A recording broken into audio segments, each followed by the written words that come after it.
Meus irmãos, a paz do Senhor. Abra sua Bíblia comigo nessa noite, livro do Êxodo, capítulo 2, a partir do versículo 23. Livro do Êxodo, capítulo 2, a partir do versículo 23. Aleluia.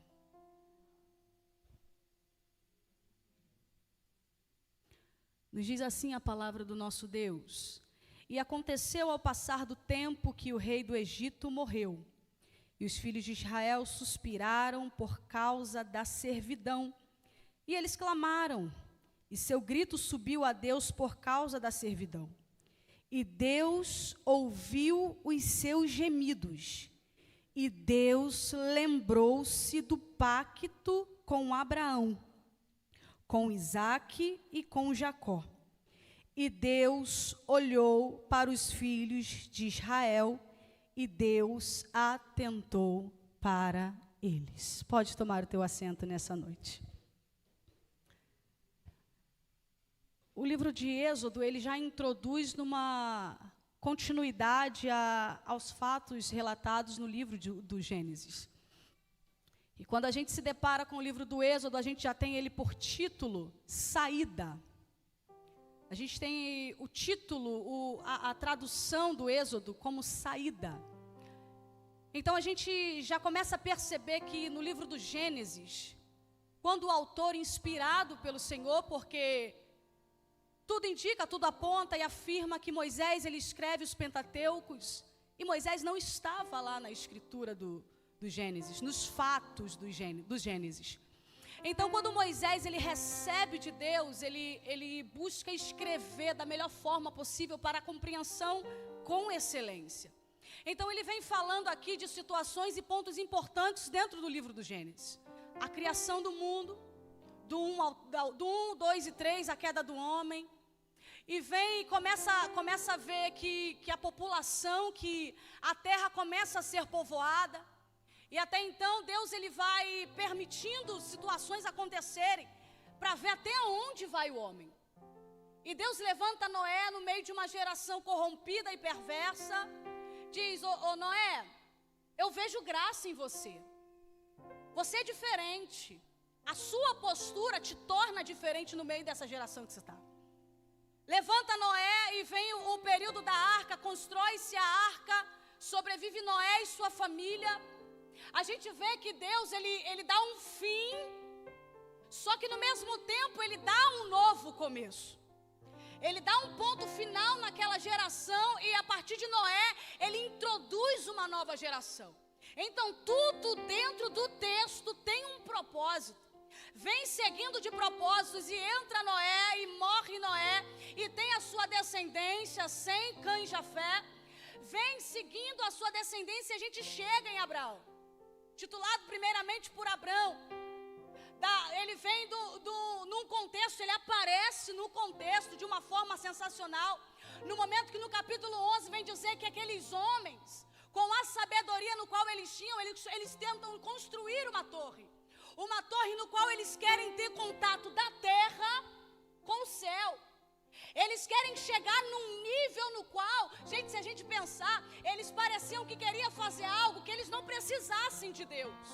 Se eles tivessem uma acessibilidade total, numa plenitude, eles não precisariam de Deus.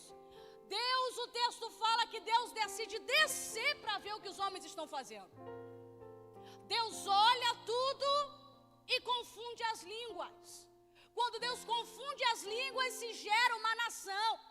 Uma não, partindo de nações, cada um com a sua língua vai para um lado. Fala árabe, vai para um lado. Fala inglês, vai para outro lado. E se forma nações. Quando a gente entra no capítulo 12, o texto já começa falando de Abrão. Abrão, filho de Terá. E a gente vai vendo que Terá era um idólatra. O homem que fazia ídolos, e Deus olha para Abrão e acha Abrão diferente. Quando se olha para Abrão, está no meio de uma geração idólatra, mas é diferente. Está intruso, ele foi posto numa geração totalmente perversa. Mas quando Deus olha para Abrão, eu vou fazer de você uma grande nação. Eu tenho um negócio com você, Abrão, que você traz diferença no lugar que você está vivendo. Sai da tua terra, sai do meio dos teus, que eu vou te levar para um lugar que você nem sabe. Eu vou te conduzir por terras que você nem cogita. Só faz o que eu te mando. Sai, Abrão, leva seu sobrinho Ló, leva sua esposa, leva seus servos e começa a peregrinar. Tem confusão entre os pastores ao decorrer da história de Abraão. Tem problema com os pastores, pastores de Abraão, pastores de Ló, se dividem. Só que Deus em todo o tempo vai mostrando para Abraão que ele era diferente. Então todo aquele que estava com Abraão era abençoado. Todo aquele que pertencia à família de Abraão tinha um diferencial. Aí Deus, ele cumpre a promessa que fala: eu vou te dar uma descendência, eu vou te dar um filho na tua velhice. Vem Isaac. Isaac faz parte da promessa. Vem Jacó, 11 filhos de Jacó. Juntamente vem Benjamim logo depois. 12 filhos, no qual Deus seleciona um, José. A sequência prossegue. Só que de Jacó vem 12 tribos, não nações. Vem 12 tribos dentro de Israel. Começa a se dividir esse trimestre, a gente vai falar sobre isso, sobre o reino, quando ele é rasgado. Só que antecedendo tudo isso, a gente percebe que teve um princípio no qual Jacó se apaixona por Raquel. Ganha Lia primeiro, depois Raquel, juntamente as concubinas, as servas das suas esposas. Começa a frutificar, começa a produzir. Só que em determinado momento entra José na história como sonhador. No qual causa um conflito entre os seus irmãos. Isso tudo no livro de Gênesis a gente percebe que é um livro rico de informações. Que é todo o princípio que nos dá para aprendermos e aplicarmos no dia de hoje. Quando José ele é vendido pelos seus irmãos, começa a história fantástica do livro de Êxodo. José, ele vai parar no Egito. Sem intenção, para muitos, desacreditado. José, mais um, foi vendido como escravo. Vai parar na casa de Potifar como servo. A mulher de Potifar se dá para José. José foge, é preso. Passa-se um tempo na prisão. José, no Egito. Passa-se um momento e ele traz a revelação do sonho do copeiro. Traz a revelação do sonho do padeiro. Vai morar próximo ao rei Faraó. Quando chega diante do rei, o rei tem um sonho e ninguém consegue interpretar, e José se apresenta. Vai vir uma crise aí, rei. Vai chegar uma crise aí. Vai vir uma crise no qual muitos não vão suportar. 7 anos de prosperidade. 7 anos de escassez. Muita bonança, a gente pensa. Vai vir muita crise, muita confusão. Só que com o nosso período de inteligência, porque Deus revela quando tem propósito, gente. Deus revela para o rei. E quando Deus mostra para o rei, é o seguinte: eu vou enviar uma crise, mas eu não vou deixar vocês desamparados. Eu já estou enviando estratégia para vocês suportarem a crise. E o povo escolhido não era o Egito, era Israel. Só que há uma estratégia para o Egito, porque o propósito de Deus era tratar com Israel no Egito. Então a crise vai vir, Laís? Vai, mas Deus dá estratégia para vencermos a crise. Deus, ele dá capacidade ao homem para suportar a crise. Se você não pereceu, meu irmão, nessa crise, é porque Deus te deu estratégia. Se você não padeceu, meu irmão, não morreu de fome, não passou frio, é porque estratégia para suportar essa crise. José revela, vira governador, administrador do Egito, estoca tudo. Quando vê a crise, nós teremos como suportar. Vem a crise. Só que a família de José aparece no Egito. Por quê? Por causa da crise. Porque a crise era generalizada. Vamos para o Egito buscar comida, porque ouvimos que só lá tem comida. Lá tem para suportar esse período de crise. Os irmãos de José chegam lá. José reconhece. Porque quem é ferido não esquece.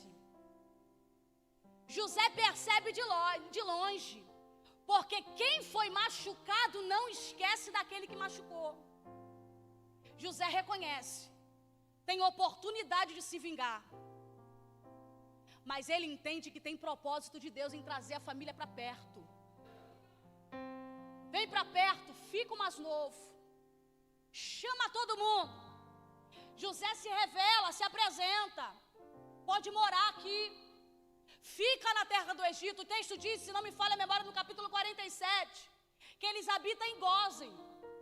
E eles ficam lá em todo o tempo. Nessa habitação, nesse determinado lugar, a família começa a crescer. Em todo o tempo que eles estão no Egito, perceba, gente, o texto. Em todo o tempo que eles estão no Egito, eles crescem. Em todo o tempo que eles chegaram, desde quando chegaram até a sua saída, eles só cresceram. Mediante a crise, eles cresceram. Chega no capítulo 50 do livro de Gênesis. José morre. Encerra-se a vida de José com 110 anos. A gente entra no capítulo 1 do Êxodo. Quando a gente se depara com o capítulo 1, o texto diz: agora, esses são os filhos de Jacó, que é uma continuidade do livro de Gênesis. Algumas traduções diz: pois, entretanto, porém, a história se segue e só muda o livro. Quando introduz o livro do Êxodo, o Moisés ele escreve assim, ó: esses são os nomes dos filhos de Israel, filhos de Jacó, que entraram no Egito, cada um entrou com a sua família. Decorrer dos versículos diz que tinham 70 pessoas. Chegaram com 70 pessoas. Entraram no Egito. Não era a terra que Deus tinha prometido. E mesmo fora do lugar da promessa, eles cresceram.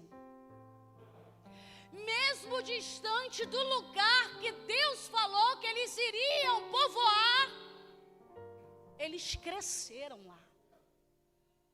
E a gente percebe que deslocamentos depende da gente o crescimento. Quando a gente é removido à base da força em determinado lugar, depende de nós o crescimento. A gente se depara com o livro de Ruth e percebe. Abimeleque, ele pega a sua esposa, seus 2 filhos e vão para Moabe, devido à mesma crise que se passa, escassez, em Judá. Vão habitar em Moabe. Se a gente pegar aqui todo o livro de Ruth, a gente vê que quando eles vão para Moabe, não tem crescimento. Só que na mente deles, vamos para Moabe porque lá tem produção para a gente. Só que Noemi diz: eu saí cheia, só que vazia ele me fez voltar. Só que o crescimento é opcional. Porque quando Noemi volta para Judá, ela volta com Ruth. E Ruth faz parte da linhagem de Jesus. Só cresce no deslocamento quem quer. Gente, mudança é desconfortável. Mas tem produção e crescimento na mudança. Laís, mas é muito difícil, esse negócio de mudança é muito complicado. É complicado, no início é muito estranho. Mas depois que você se aloja, você cresce. ou você se acomoda com a mesmice. Só que o povo decidiu crescer. E o versículo 3 diz, versículo 6, e José morreu, e todos os seus irmãos, e toda aquela geração. Acabou-se a geração de José. Acabou-se a geração dos filhos. Acabou-se a geração dos irmãos. Porque uma coisa eu aprendo com João. João escreve assim, lá no seu evangelho, acho que capítulo 14 ou capítulo 12. Capítulo 12, versículo aproximadamente 24. Ele diz assim, ó: se a semente é lançada na terra e não morrer, ela não dá fruto. Mas se ela morrer, ela dá muito fruto. E a gente, muitas das vezes, não entende que tem coisas que precisam morrer para produzir. Coisas precisam se findar para que aconteça crescimento. Isaías capítulo 6. No ano que morreu o rei Uzias, eu vi o Senhor. Tem morte, gente, que é para dar vida. Jesus é o nosso maior exemplo. Morreu para quê? Para todo aquele que nele crê não pereça, mas tenha vida eterna. A semente, ela é lançada na terra e ela precisa morrer para quê? Para dar fruto. A semente morre e ela nasce uma árvore e produz fruto. E a renúncia é assim também. É necessário que nós venhamos morrer para que nós venhamos produzir frutos de Deus na nossa vida. Morre-se a geração de José. E vem dizer decorrer do texto, versículo 7 do capítulo 1. E os filhos de Israel frutificaram e aumentaram muito e multiplicaram-se e tornaram-se grandemente fortes.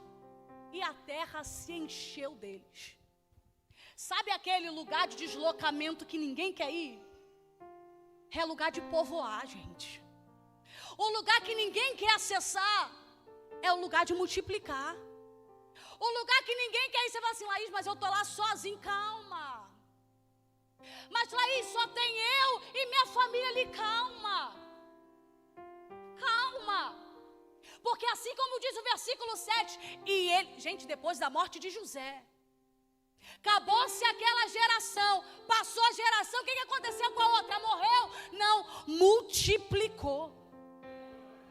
Passou-se a geração, o que aconteceu com aquela igreja? Fechou? Não, gente, multiplicou, produziu, deu mais fruto ainda. Porque, gente, Israel era a nação que possuía a promessa, mas não só a promessa, mas o Deus que cumpre promessa. Decorrer dos versos, Faraó, agora o novo Faraó que chega ali, de terras estranhas, percebe, tem muito israelita aqui, vamos oprimir, vamos apertar. Por quê? Porque um dia se levantar uma guerra, eles vão se unir com os nossos inimigos e vão sair daqui. A preocupação de Faraó era essa, que perdessem os israelitas, porque era um povo unido e forte. Vamos apertar a carga na cabeça deles, vamos forçá-los a trabalhar, vamos forçá-los a carregar um jugo que é sobremaneira. Dobra a carga aí deles. Gente, dobra a carga. Dobra a carga. Só que o versículo 12: quanto mais afligidos, mais eles cresciam. Quanto mais pesada era a carga, mais fortes eles ficavam. E vou te dizer uma coisa que eu aprendi esses dias: nem toda a carga Deus vai tirar, nem toda a tribulação Deus vai arrancar, nem toda dificuldade Ele vai fazer cessar. Só que no meio dessa dificuldade Ele vai fortalecer você. Nem todo vento ele vai cessar até que ele te fortaleça no meio da tempestade.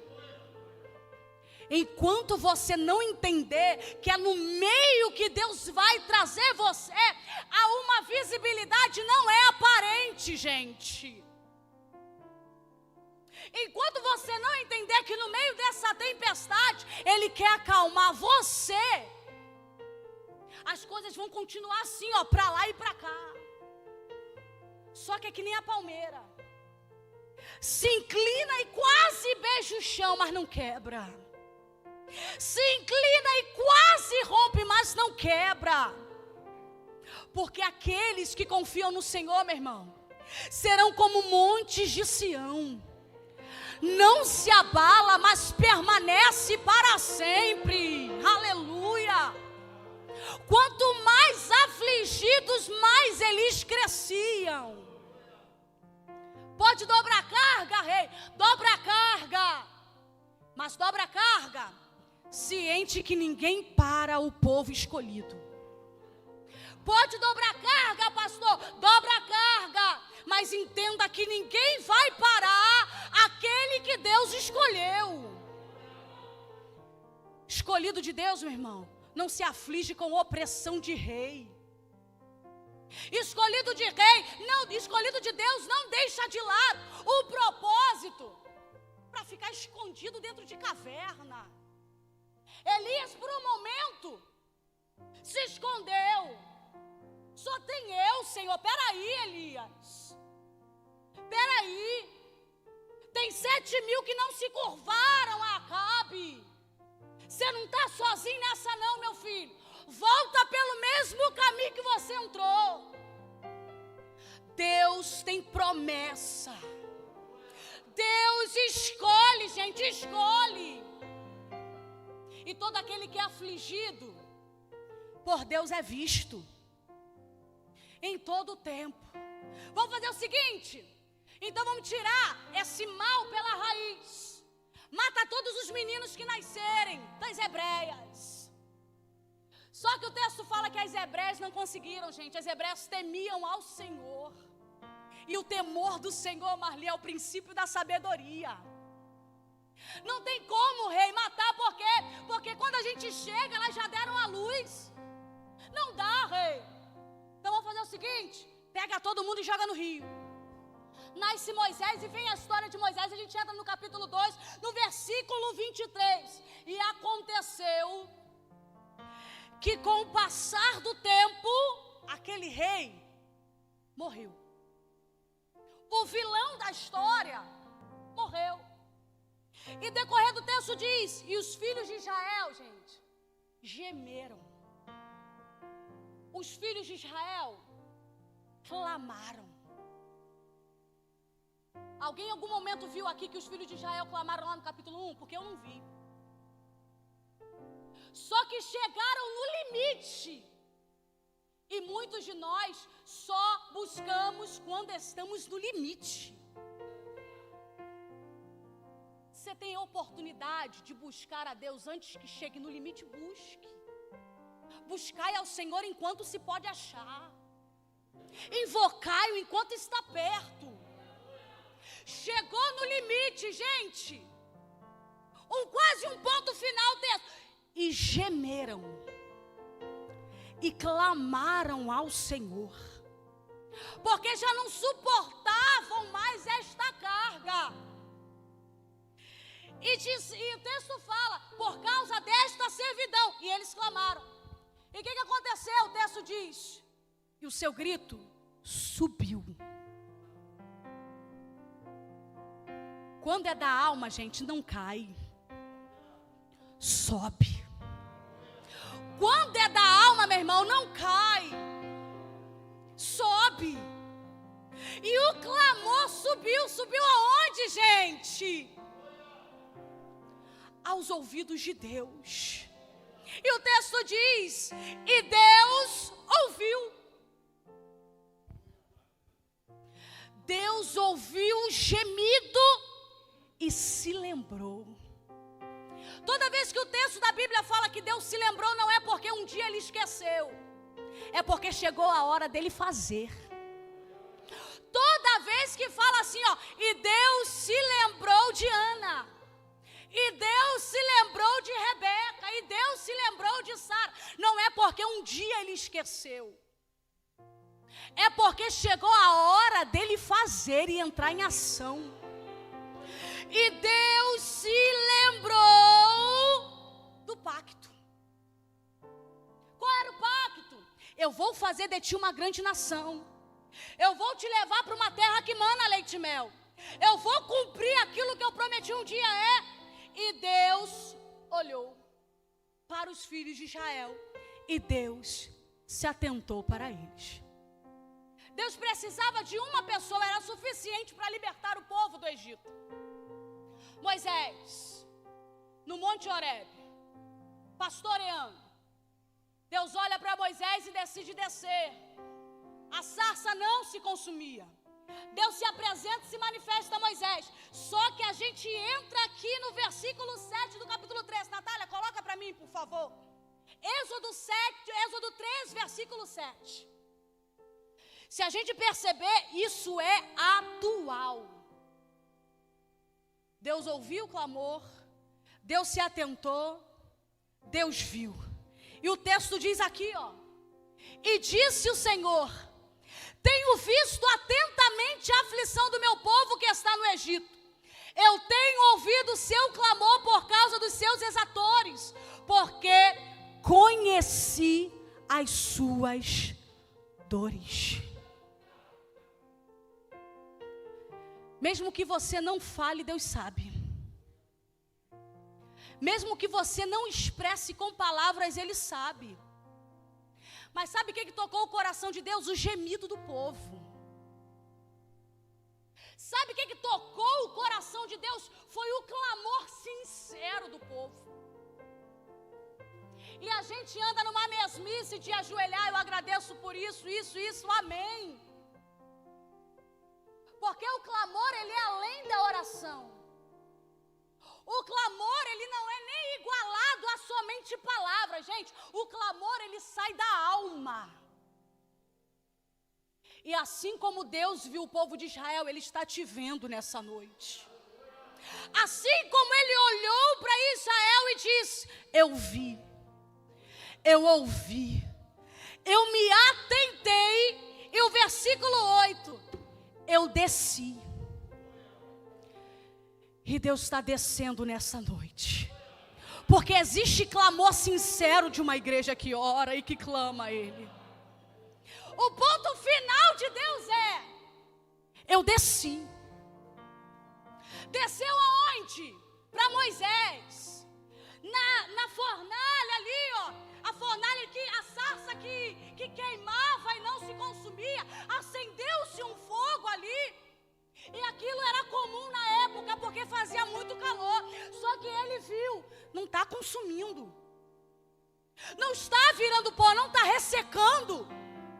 Alguma coisa tem de errado com essa sarça. E Deus decidiu descer. Só que Moisés nem estava lá, gente, no Egito, passando pela opressão dos seus irmãos. Só que o clamor, isso me faz lembrar de Atos dos Apóstolos, capítulo 12. Quando a igreja estava em contínua oração pela vida de Pedro. E o anjo não desce na reunião. O anjo desce na prisão. O clamor era na igreja, mas Deus foi de encontro à necessidade. Só que quando a gente percebe aqui o texto, o clamor era dos filhos de Israel que estava padecendo no Egito.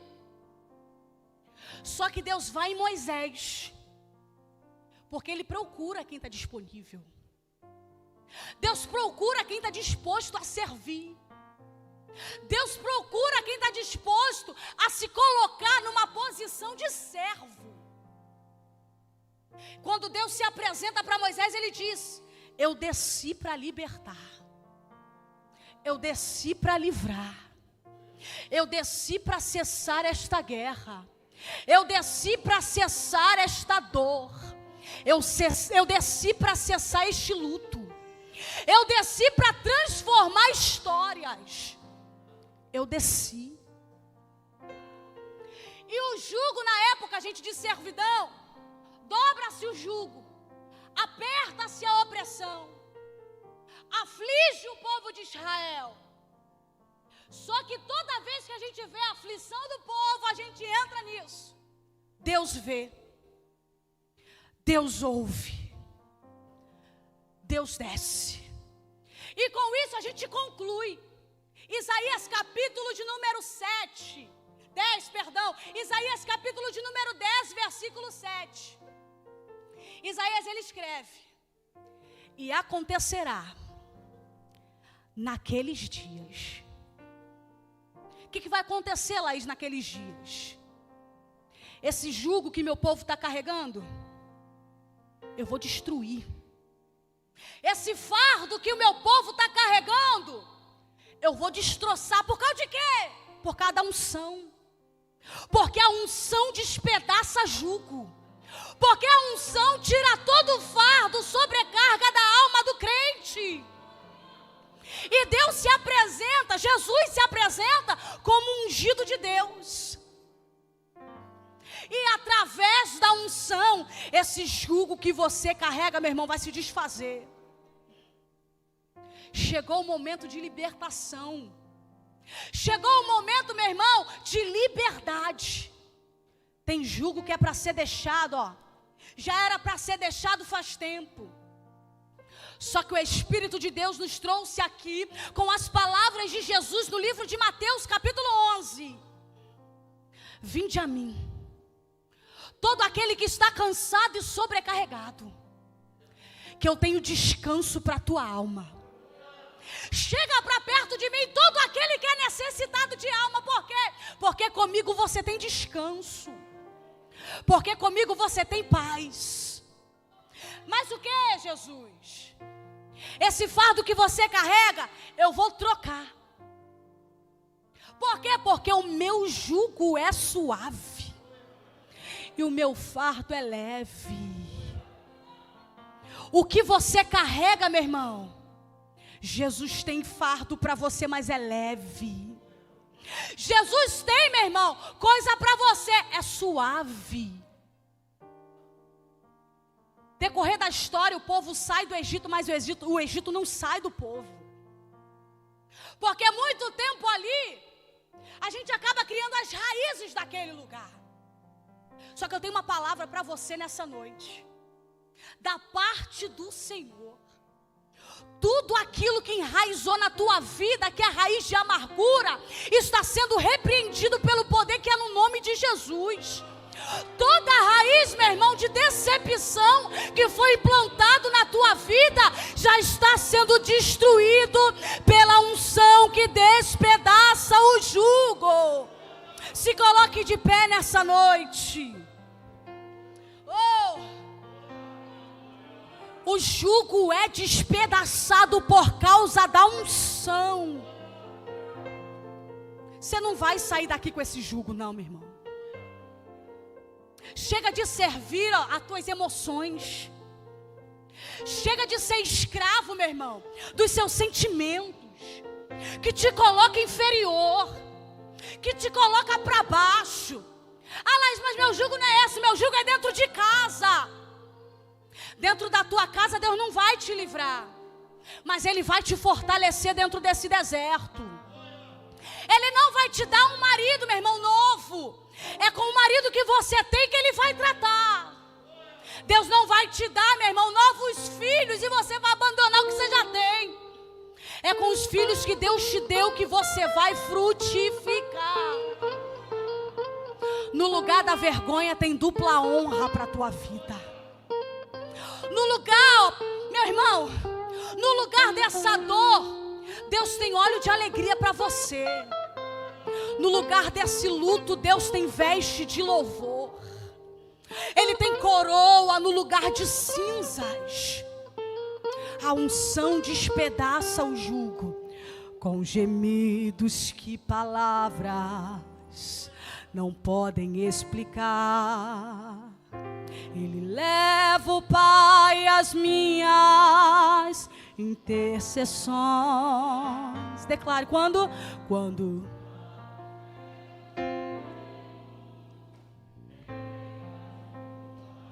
Ele ouve, meu irmão. Ele ouve. Oh, ó Jesus, a ti não dá. Imagina o povo de Israel debaixo de fardo, debaixo de jugo, debaixo de tribulação, debaixo de aflição. O povo geme diante de Deus. Abre o teu coração para Deus e diga isso nessa noite. Oh, aleluia. Declare ainda que ainda. Oh, aleluia.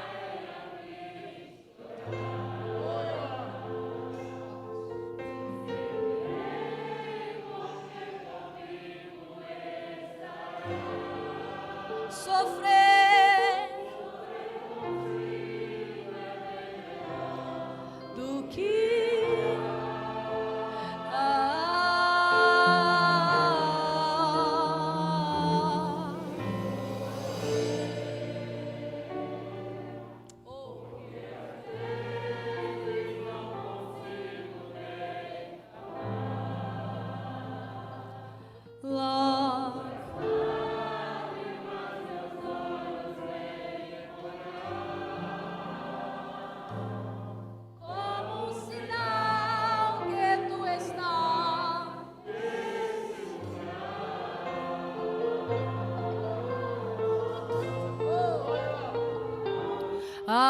Jesus, a ti confesso, não dá pra... Faça isso como uma oração nessa noite, sem sentir a tua presença no meu.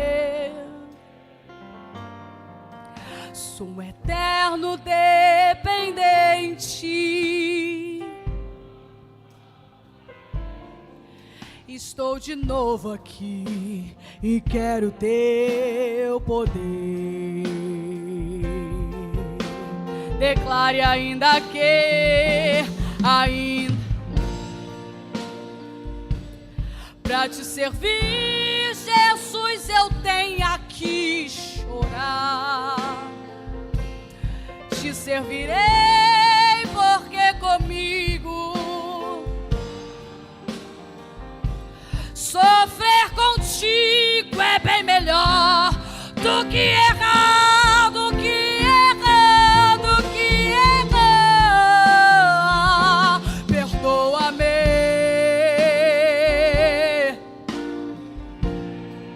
não consigo nem falar.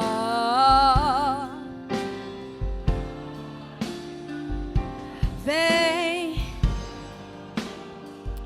como um sinal que tu estás. Oh Jesus, nós te agradecemos, Pai, pela tua palavra nesta noite. Oh Jesus, assim como o povo de Israel, quanto mais afligidos, mais cresciam. Quanto mais perseguidos, mais cresciam. Oh Jesus, que nós não venhamos pedir que o Senhor acabe com a perseguição, não, Jesus, mas que nós venhamos entender que nós buscamos força em Ti para suportar a perseguição. O Senhor mesmo disse para a gente: no mundo tereis aflições, mas tem bom ânimo. Tenha bom ânimo. Oh Jesus, a alegria do Senhor é a nossa força. Que o ânimo do Senhor esteja em nossos corações, Jesus. Oh Pai, assim como Isaías disse, acontecerá naqueles dias.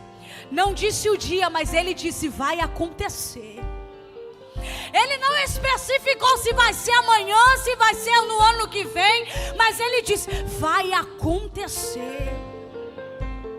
Que esse jugo vai ser despedaçado por causa da unção, unção, unção. E que a tua unção esteja sobre nós.